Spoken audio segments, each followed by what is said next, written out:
Bismillah, chers élèves du baccalauréat, bienvenue sur ma chaîne.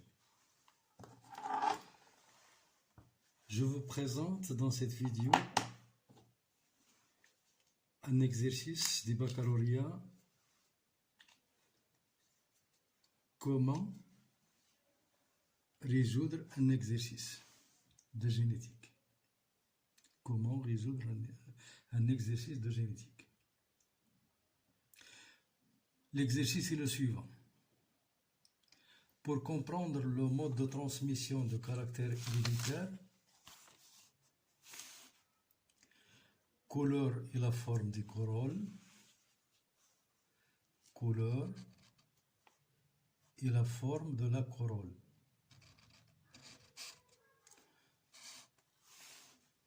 Chez une plante de muflier, on propose l'exploitation des résultats des croisements suivants. Donc, au fur et à mesure que je lis l'énoncé de l'exercice, il faut tout simplement souligner les mots-clés que je dois utiliser pour faciliter l'exécution de l'exercice. Donc, les mots essentiels là, c'est couleur et corolle.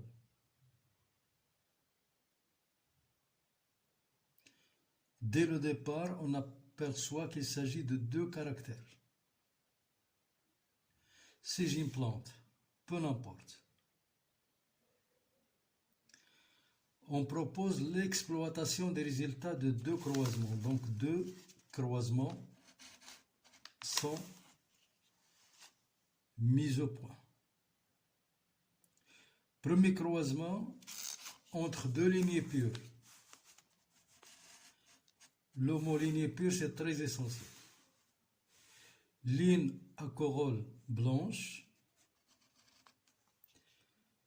et personnée.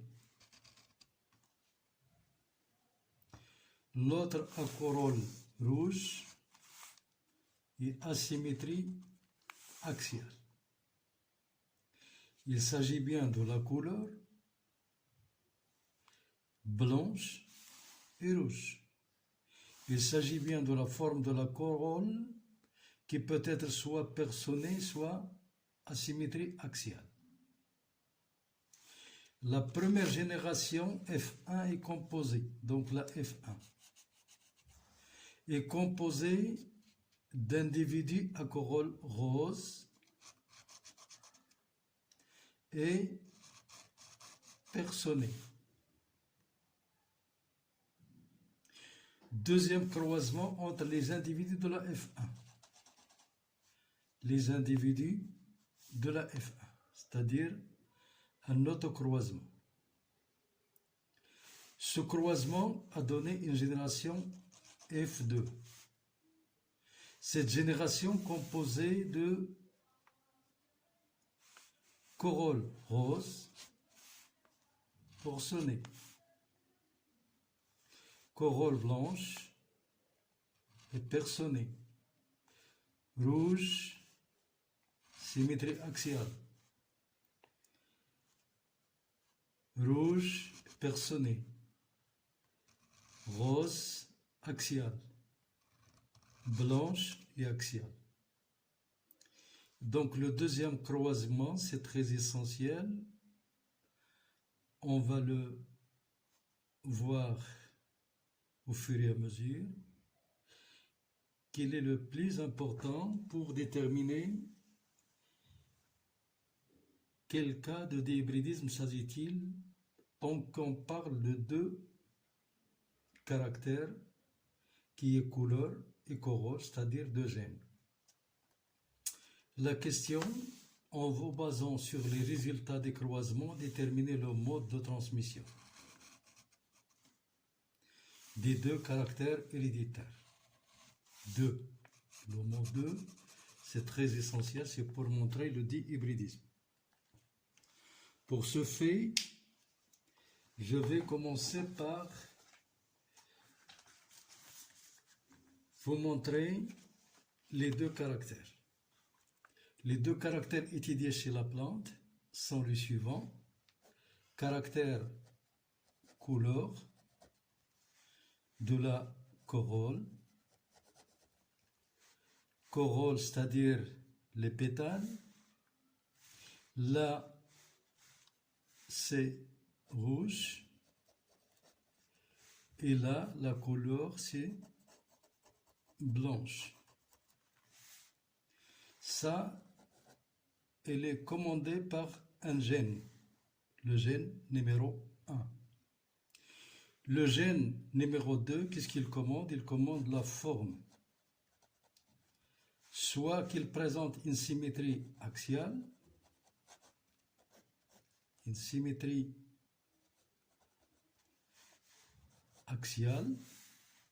soit qu'il est personné,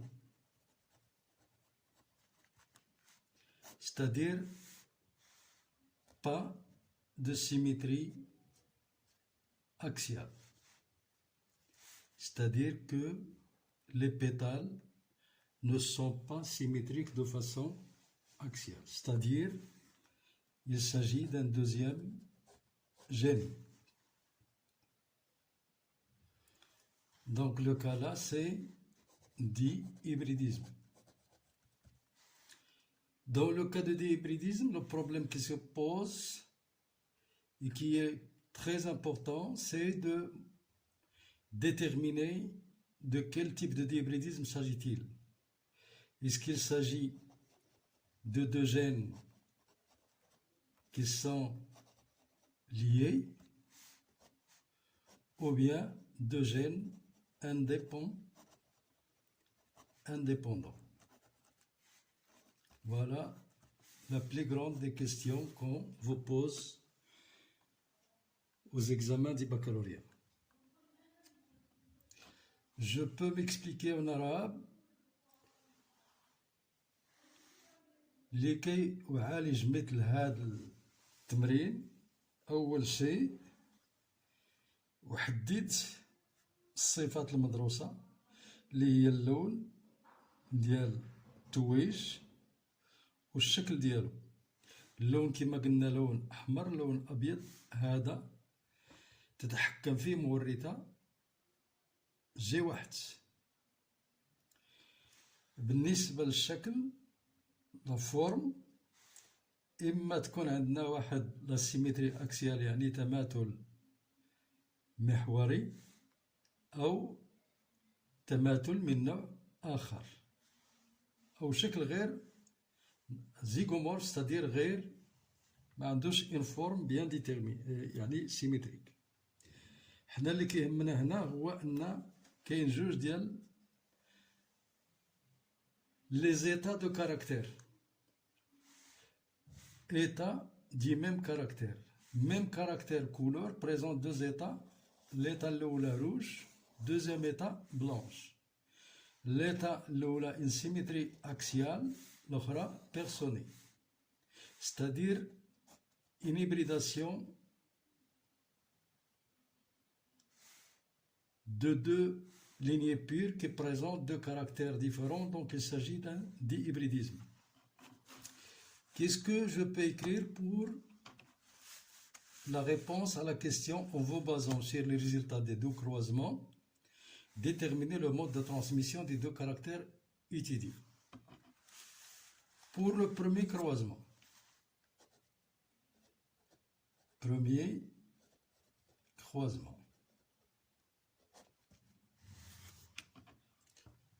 tant qu'il s'agit de croisement de deux lignées pures. Deux lignées pures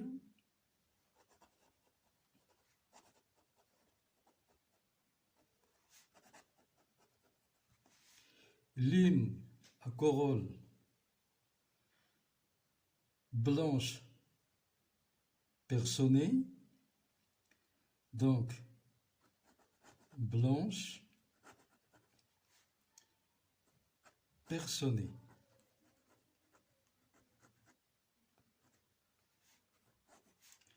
Une corolle croisée avec une autre qui est rouge et cette fois-ci asymétrie axiale.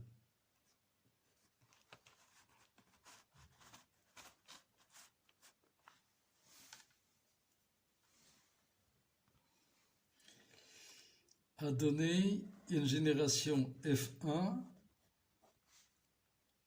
qui présente un phénotype unique qui est cette fois-ci rose et personné.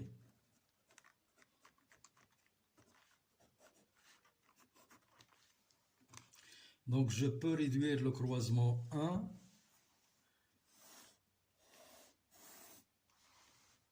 schématiquement comme ça pour faciliter la compréhension.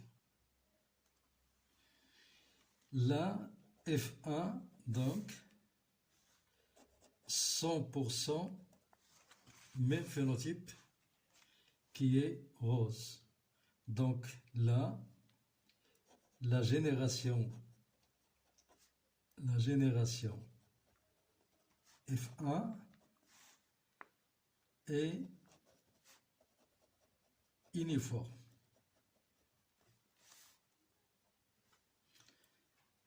Avec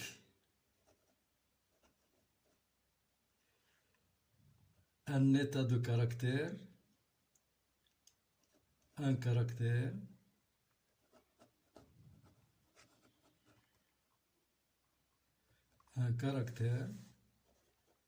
couleur qui est nouveau et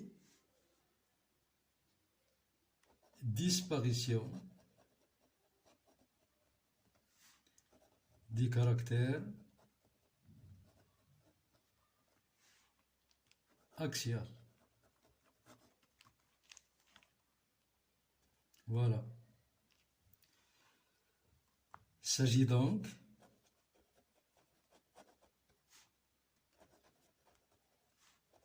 d'un dihybridisme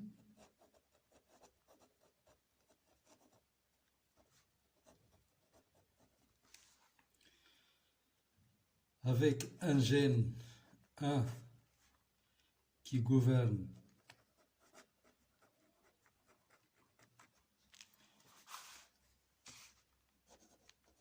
le caractère couleur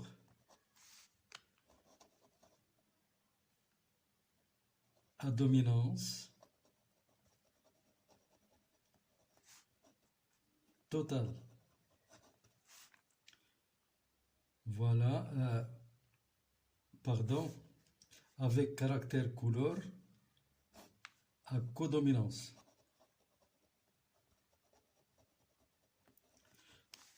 Codominance, pourquoi? Parce qu'il y a apparition d'un caractère nouveau, d'une couleur nouvelle. Donc, à codominance. Voilà, il s'agit d'un dihybridisme.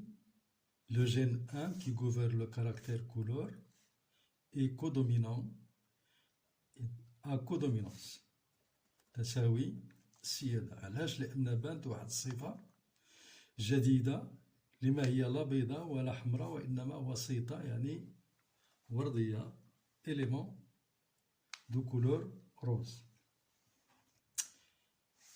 Voilà, un gène 2 qui gouverne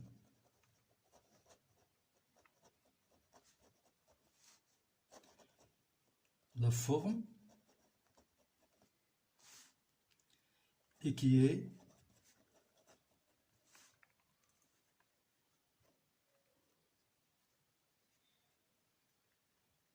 sous forme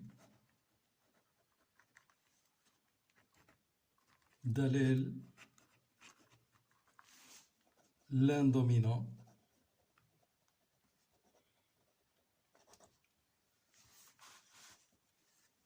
اللي هو personné et l'autre récessif اللي هو symétrie axiale.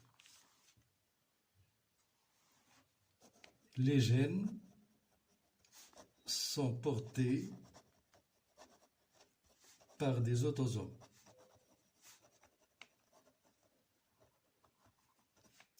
Non sexuels. Je répète. La génération FA est uniforme avec un caractère couleur nouveau. Disparition de caractère axial.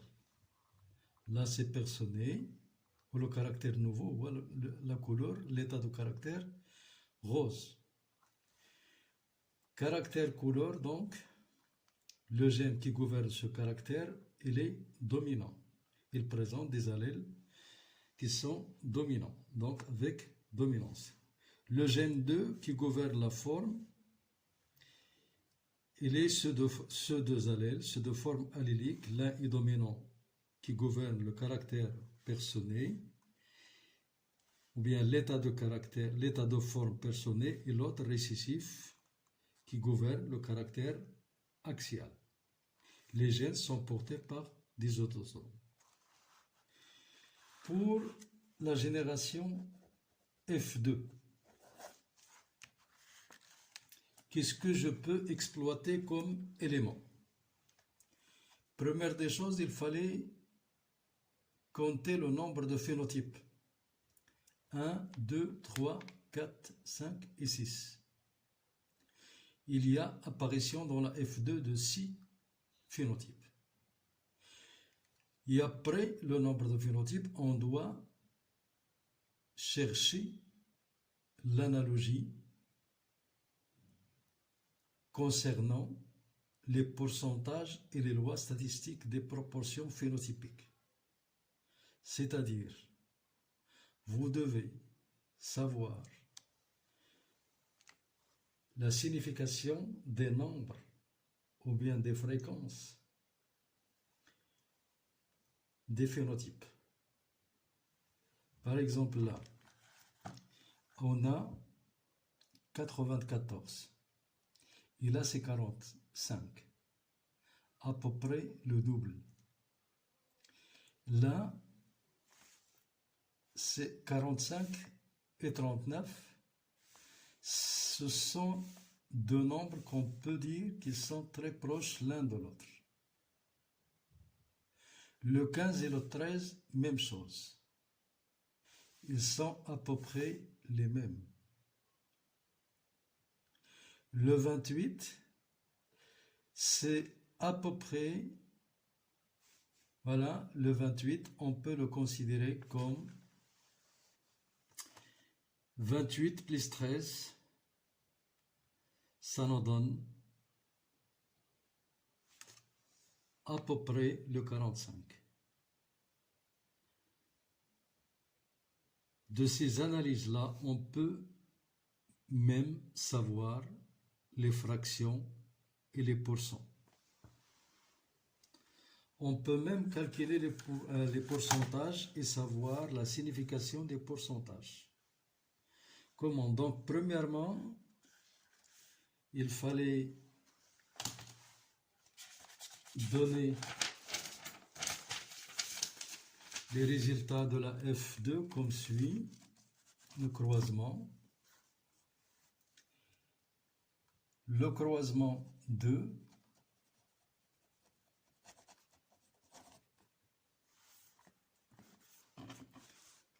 donne une génération F2 avec 6 phénotypes.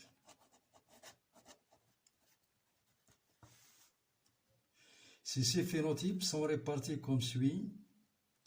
On a le phénotype corolle, rose, personné, qui est à peu près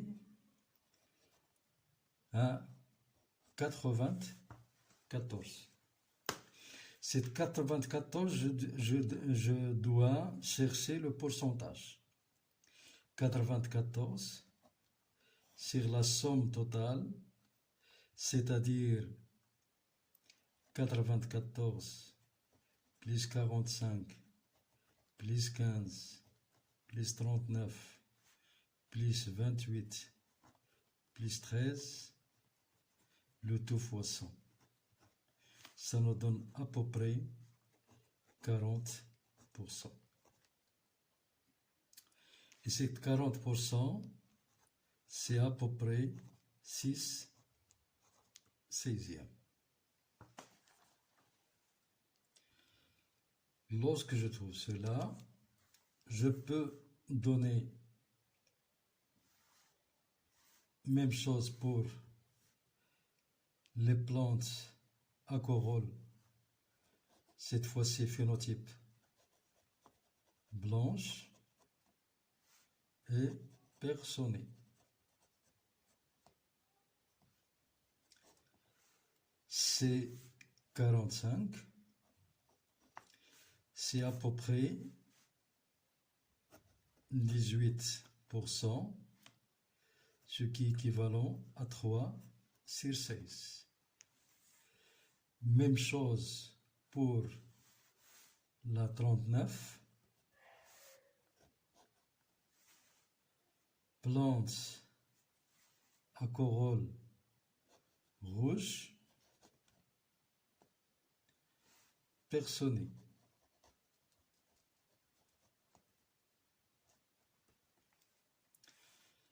Pour la 28, voilà, pour la 39, c'est à peu près aussi 18%, c'est à peu près toujours 3 sur 16. Pour le quatrième phénotype, on a des plantes à corolle rose et à symétrie axiale, avec une symétrie axiale.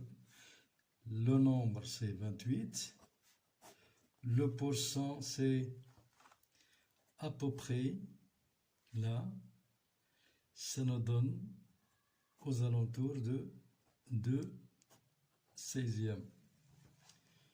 2 16e, c'est aux alentours de 12%.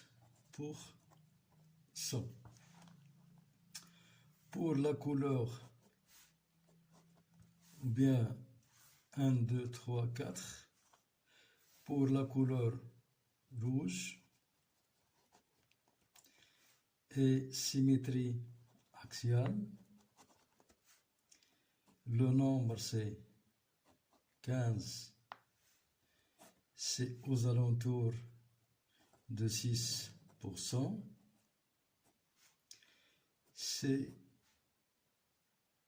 à peu près 1 sur 16. Sixième phénotype, corolle blanche, symétrie axiale toujours. C'est 13. C'est aux alentours toujours de 6%, ce qui est équivalent à 1 sur 16. Pourquoi ces détails? Ces détails, on ne doit pas les justifier à l'examen. On doit tout simplement chercher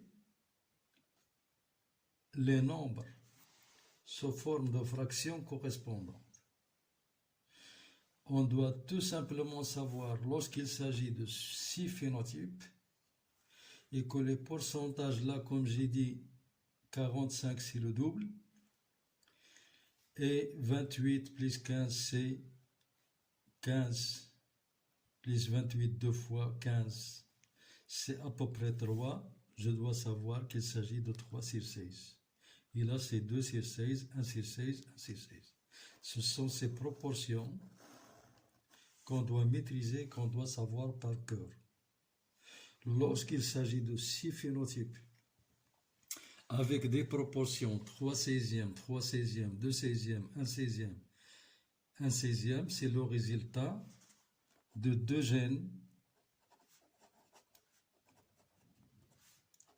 indépendants avec une codominance au niveau d'un gène 1 et une dominance au niveau du gène 2. Et c'est ça le mode de transmission de caractère étudié. Donc il s'agit d'un déhybridisme. Il s'agit de chromosomes autosomaux porteurs des gènes responsables des caractères étudiés. Et il s'agit de gènes indépendants. Pardon. Pour la notion de gènes indépendants, on s'appuie sur les descendants de la F2. C'est le support essentiel utilisé pour savoir qu'il s'agit d'une indépendance et non pas de gènes liés. Tant que j'ai obtenu ces phénotypes avec des pourcentages que j'assimile à des nombres fractionnaires comme 6 sur 16, 3 sur 16, 3 sur 16, 2 sur 16, 1 sur 16, 1 sur 16, cela me donne le droit de dire que ce sont deux gènes indépendants avec l'un codominant et l'autre dominant.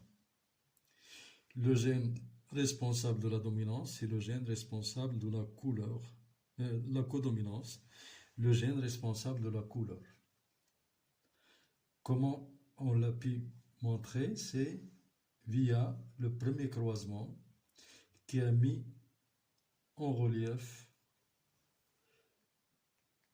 la corolle rose et la disparition des deux caractères de lignée pure qui est la couleur blanche et la couleur rouge. Hein? L'apparition d'une couleur nouvelle intermédiaire entre le rouge et le blanc nous renseigne sur la codominance. Il a la disparition des caractères pardon, la disparition des caractères symétrie axiale indique qu'il y a là un allèle dominant, c'est l'allèle responsable de la forme personnée. Voilà, ça c'est pour la question numéro 1. Pour la question numéro 2, donner l'interprétation chromosomique des deux croisements en établissant l'échiquier de croisement. Pour la deuxième question. Cette fois-ci, je dois distinguer les symboles utilisés, c'est très essentiel. Le R ou R, c'est pour le caractère couleur rouge. Le B et le petit b pour le caractère couleur blanche. Le symbole A et petit a pour la forme. Là, vous devez savoir distinguer. On a donné 4 lettres pour le symbole concernant le gène couleur. 4 symboles utilisés. R au petit r pour la couleur rouge. Grand B au petit b pour la couleur blanche. Ça, c'est pour un même gène.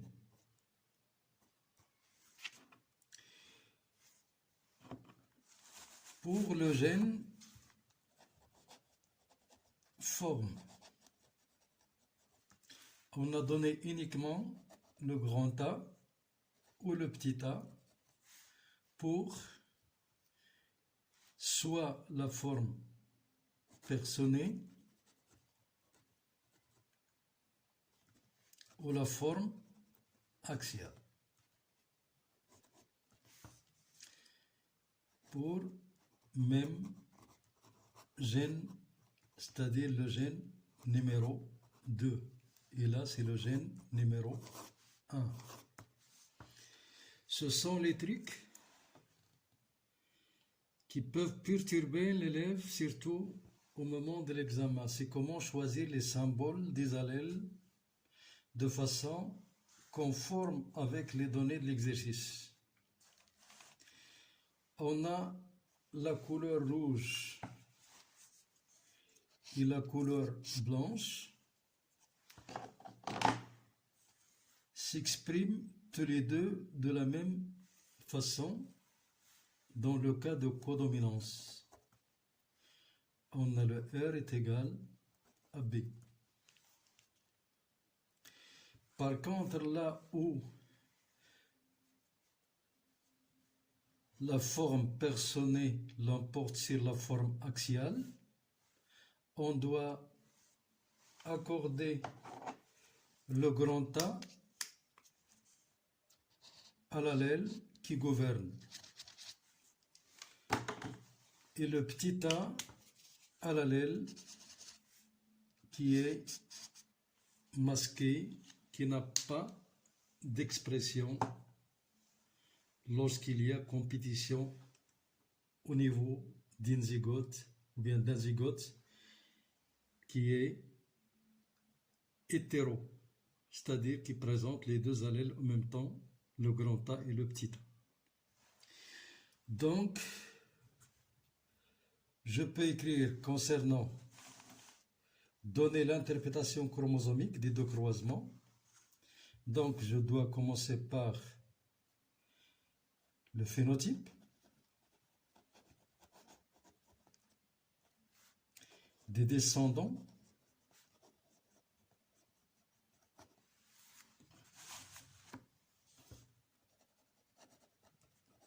De la F1. Phénotype, c'est la couleur rose avec personné. Forme croisée avec même couleur et personné.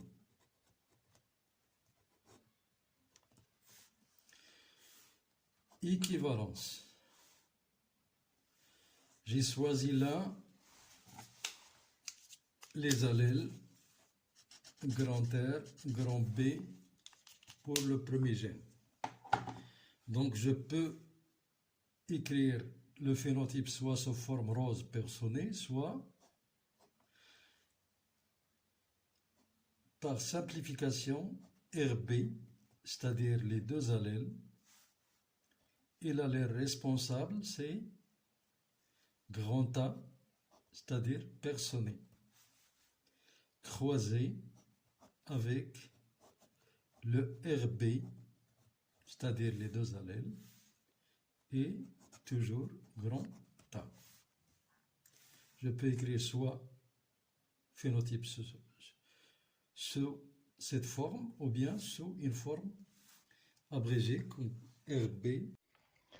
Oui, avant de donner le génotype de F1, je donne d'abord le résultat du croisement 1. Le croisement 1, il s'est réalisé entre les parents qui ont le phénotype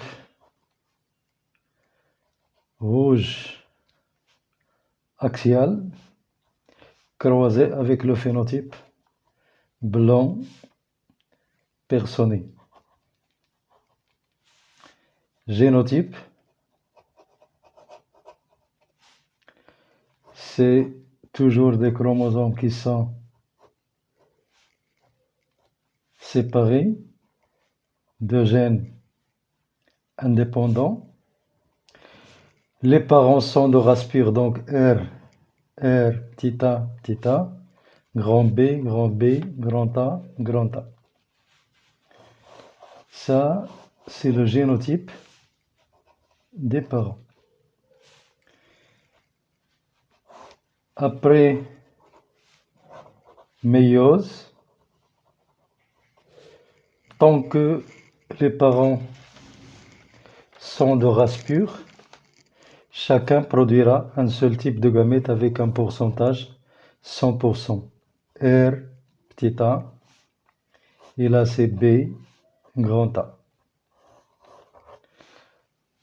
Supposons que là c'est le mâle, là c'est la femelle.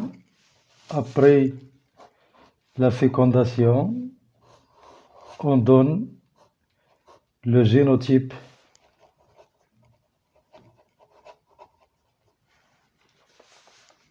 des hybrides de F1 qui sera grand R, grand B, grand A, petit a. Phénotype correspondant, c'est RB, grand A. Couleur rose et une symétrie ou bien une forme de corolle personnique. 100%. Tout ça, vous pouvez le faire dans le brouillon, il n'est pas demandé, mais pour vous montrer comment on a pu démontrer le génotype des hybrides. Pourquoi? Parce qu'on nous a demandé l'interprétation chromosomique du deuxième croisement, c'est-à-dire le croisement entre les individus de la F1.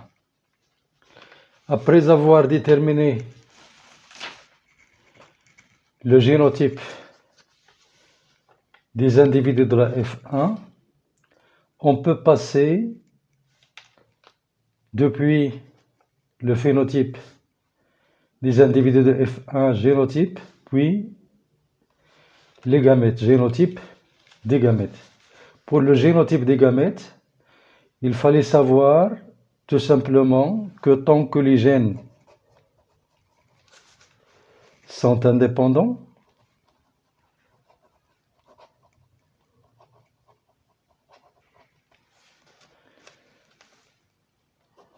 troisième loi sera de Mendel, sera appliquée, sera valide. Donc il y aura brassage allélique interchromosomique.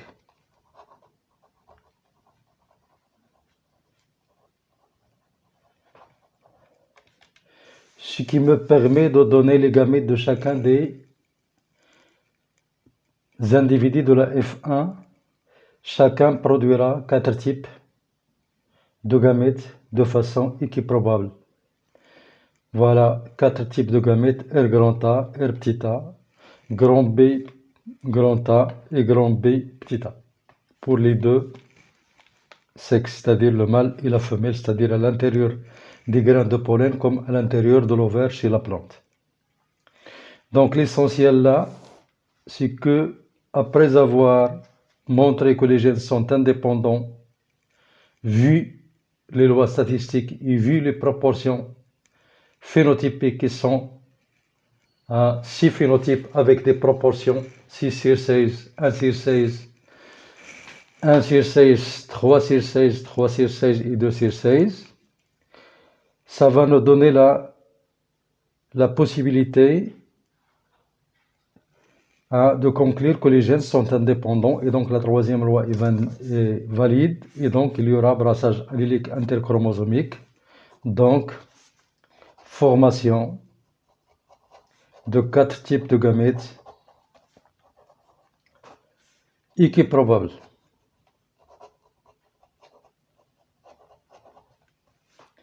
Un quart un quart, un quart et un quart de chaque type de gamète possible.